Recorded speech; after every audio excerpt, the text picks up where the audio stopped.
I want to talk about happiness and what happiness is. It's not really these great gigantic moments. It's not these great big gigantic orgasmic moments. It's just basically being content. What many of the experts now, people who have actually done research, especially this guy, I think his name is Daniel Gilbert, and all these other people, I think what they're coming across with something is more like what I kind of think. This is why I tend to have more of a connection to Buddhism, but I'm not a Buddhist.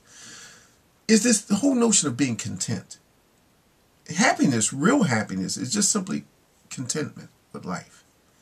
Not so much living in the big life and living in a big mansion. I think the thing is, I get to thinking about these mega churches, and it's people like Joel Osteen and all these other people. They go opposite of what really religion ought to be about.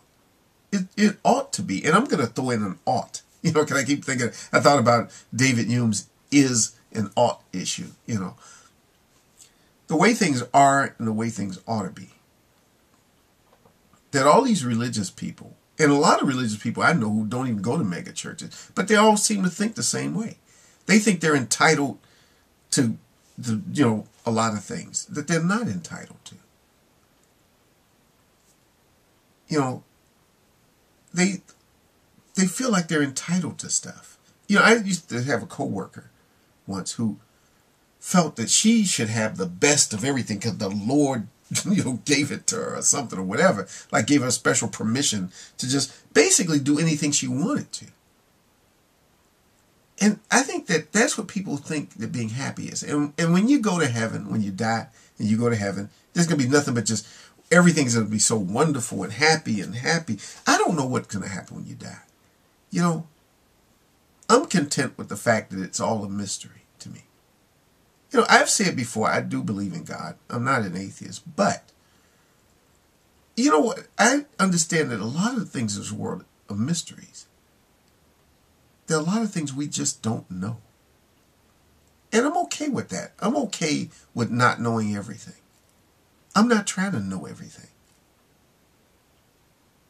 I'm okay with that. I'm at peace with that. When I die, I guess I'll find out what happens when you die. I'll find that out, and I'm content with that reality. I don't have to make up something. I don't have to invent something. I'm okay with that. That's just the facts. I'm okay with that. I'm okay with mysteries. I'm okay with the fact that there are a lot of things we do not know. Like Einstein said, that the most beautiful thing we can experience is the mysterious and the unknown. Let's explore the unknown. Because until you explore things, you don't know. That's why I love to travel, because it gives me a chance to explore. That's why I like to meet different people. You get a chance to learn something.